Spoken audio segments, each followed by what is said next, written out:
Hi friends, എന്തൊക്കെയുണ്ട് വിശേഷം? എല്ലാവരും ഊണ് കഴിച്ചായിരുന്നോ? നമുക്ക് ഇന്നത്തെ ഉച്ച ഊണെടുക്കാം. ആദ്യം ചോറെടുക്കാം.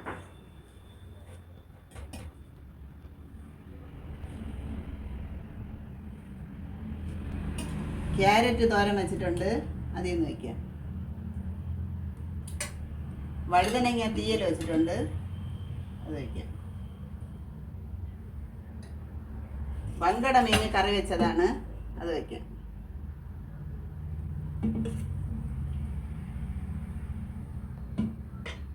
ഫ്രൈ ചെയ്ത വങ്കട മീനുണ്ട്, അതിൽ നിന്ന് വയ്ക്കാം. കുറച്ച് മാങ്ങ അച്ചാർ വയ്ക്കാം.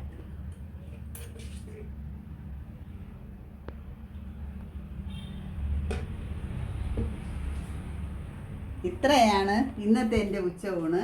എൻ്റെ വീഡിയോ ഇഷ്ടപ്പെടുകയാണെങ്കിൽ എല്ലാവരും എൻ്റെ ചാനൽ സബ്സ്ക്രൈബ് ചെയ്യണം. നാളെ മറ്റൊരു വീഡിയോ ആയിട്ട് വീണ്ടും വരാം.